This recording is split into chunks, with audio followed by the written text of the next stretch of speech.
up, we've got Brysen talking about miniKanren division.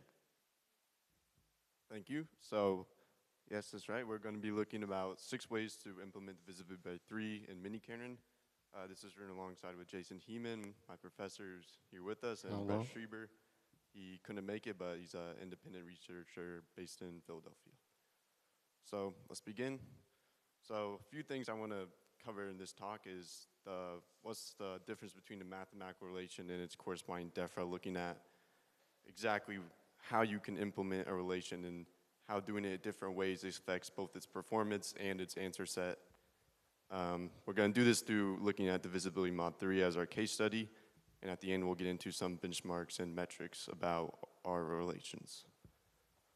So to begin, we're going to be using Oleg numerals throughout this talk. I'm sure many of you are familiar with it, but they're just the little list-based, little Indian binary numerals, little Indian meaning the least significant bit comes first, so you start with 1, 2, 4, 6, and 1, 2, 4, 8, and so on. And this idea comes from a paper by Oleg Kislov and others. So we'll do a little quiz here. Can anybody here tell me what this Oleg numeral is in base 10? It is 10, that's correct. This one?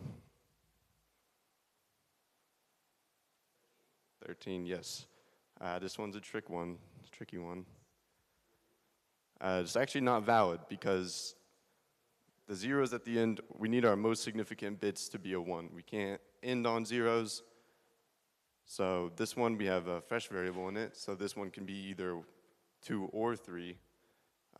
Similarly, this is only 7 because those fresh variables at the end must be instantiated to be a 1. And finally, we have one with 2 fresh variables, similar, but the one fresh variable needs to be instantiated to 1, where the 0 can be either 0 or 1.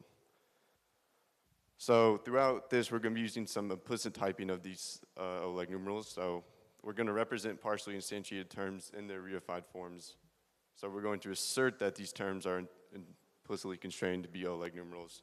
So essentially what that means is our solution sets are going to be a proper subset of the sequence of terms as synthesized by the oligo predicate, which we will get into soon. So before we do that, we're going to have our poso predicate, which asserts that a solution is a positive Oleg numeral. So with our implicit typing constraints, this means that the cutter and the cutter will be zeros and ones entirely. So if we weren't using these implicit typing constraints, then perhaps Pero would be a better name. So this is just the difference between the two. So Pero accepts things like dog cat, or cat dog, miniKanren ICSP, and it also contains the set of Oleg numerals. But we are going to be focusing on just the Oleg numerals here. So here's our Olego definition. So as you can see, it's either 0 or we start enumerating the bits to be either 0 or 1. If we instantiate our car to be a 0, we need to assert that the cutter is going to be positive so that we always end on a 1. So let's get into the divisibility. First, we're going to be looking at divisibility by 2. So this is a very canonical solution in hardware and programming where a multiple 0 is either, or a multiple 2, sorry, is either 0 or a non-zero number bit shifted to the right. So example there, if you bit shift 8, you get 16. Since it just doubles it, you're always going to be a multiple of 2. And this div2 relation expresses that. We have the 2 Condi clauses where it's either 0 or our car is 0 and a non-zero or a poso as the cutter.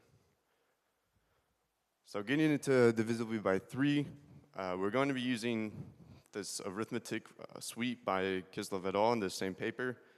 So we have our goal times O, which succeeds when A times B is equal to C. And since multiplication and division are inverses, we can use this for division as well. Something we could do in miniKanren. We can do something similar to this in something like Prolog. And so if we hard code A or B as 3 in Oleg numerals, then we know C will be divisible by 3. So that's what this looks like. We just declare a fresh variable. So anything times 3 is equal to a multiple of 3. And similarly, we can use the plus relation using recursive definitions, since a multiple of 3 is either 0 or 3 more than a multiple of 3. So similarly, the plus O relation succeeds when A plus B is equal to C. And here's that. We have the base case where n is the empty list or 0, and we declare a fetch variable. And similarly, we have something plus 3 is equal to n. We assert n here to be positive. It slightly boosts performance, not by very much, but enough to be worth putting in there. And then we just recur on that relation. So we're going to be looking at some divisibility tricks before we get into some further relations. So how can we determine if a number is divisible by 2, 5, or 10? I'm sure you all know very simple tricks. If a number ends in a number divisible by 2, so 52 ends in a 2, then it's divisible by 2. Similarly with 5, it either ends in a 0 or 5. 30, it ends in a 0, or with 10, it ends in a 0. And we call these local properties because you only have to analyze some small substring of the number to determine its divisibility. Whereas a global property, like with 3 in base 10, we have to analyze the full number. So this is a way we can do it without just simply dividing the number and checking its remainder. So we can just sum up the values and determine if that number is divisible by 3. So that looks something like this. You have 852. You decompose all of its digits, add them up, and recur down to a base case. So a single digit number 6 is divisible by 3. So we know 852 is divisible by 3.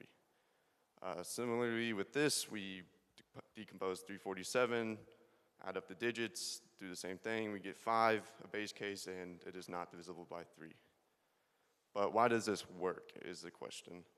So hopefully we're going to get some modular arithmetic so we have some intuition for the upcoming relations. So base 10, we're looking at the place values for base 10 numbers. So we have 10 to the 0, 10 to the 1, 10 squared, etc. And what we're going to do is map n mod 3 times n over each of these place values, where n is the value at the placeholder and m is the multiplier. So once we do that, we get 1n, 1n, 1m forever to infinity, or just m. And this helps us because we know that whatever m is, the remainder will also be increased by m.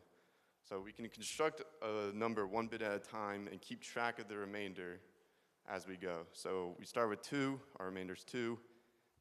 25, we add 5 to our remainder, then we can divide by 3, take the remainder 1, and do that with 8, and we end up with 0, so we know 258 is divisible by 3.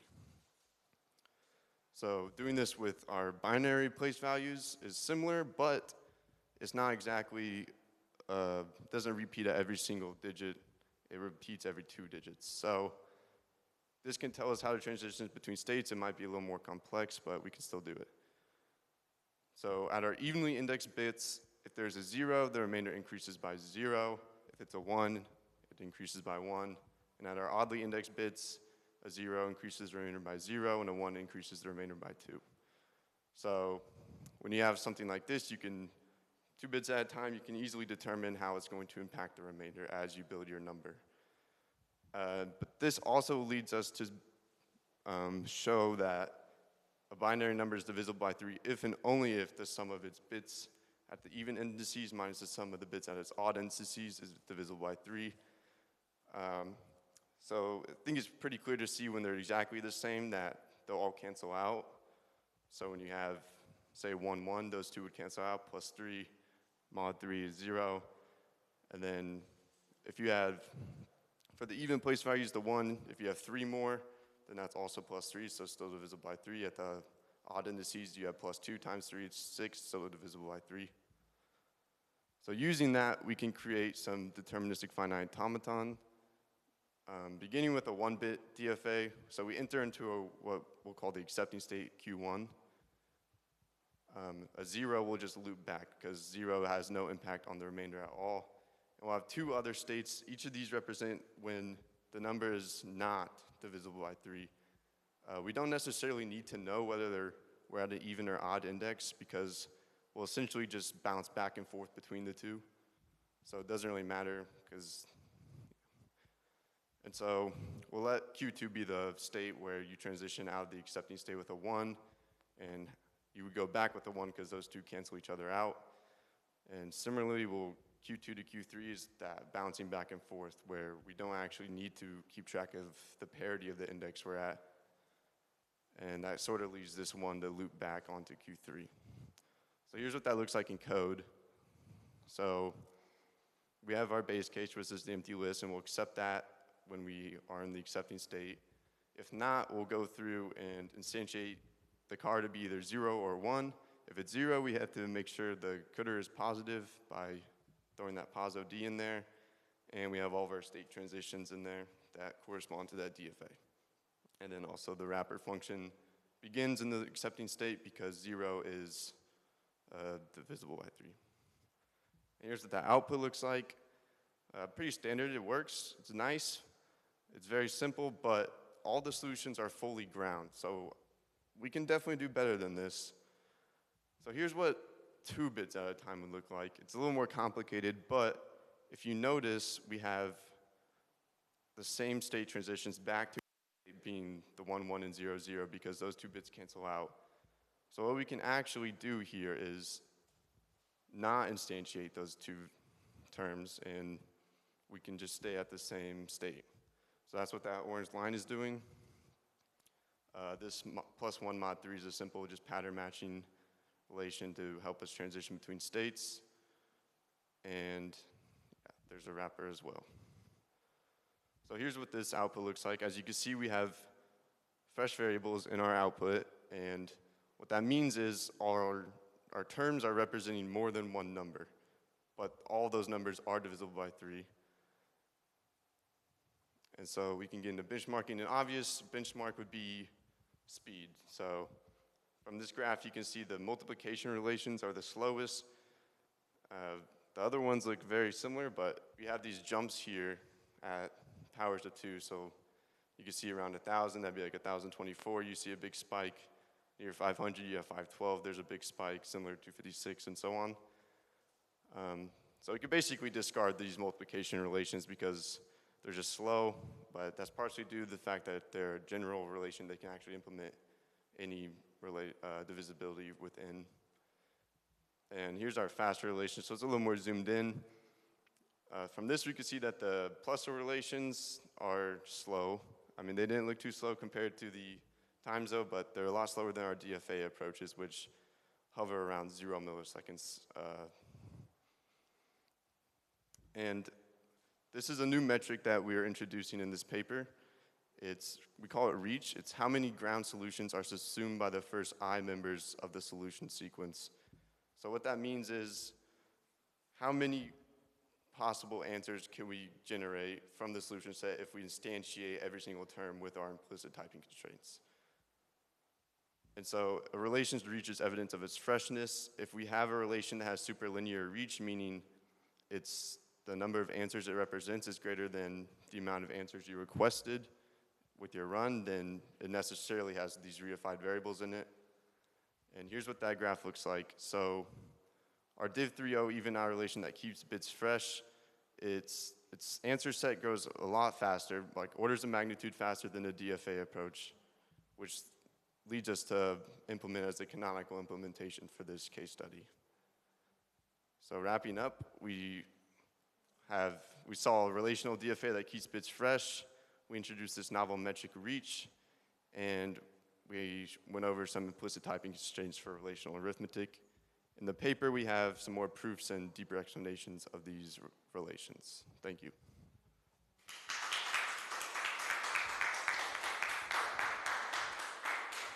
Thanks, Brysen. All right. Any questions?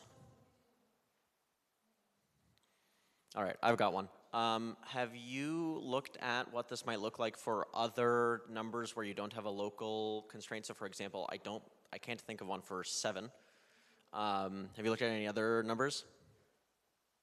We have, so you could do the modular arithmetic on each number, and there exist patterns, but it's impossible really to determine how long they'll be or what they'll be without doing that. So we've looked into macrotizing this and making a macro for a complete divisibility suite, but without I mean, it's just hard because you have to determine that every time, and your Kandi branches would go very fast because, I mean, 3 only had 2, the pattern repeated at every 2, 7 repeats at 3, but something like 15 might repeat at 7 bits, and you have 2 to the 7 Kandi branches, which gets pretty hectic pretty fast. Any other questions?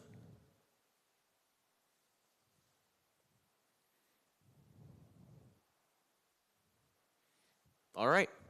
Thank you so much, Brysen.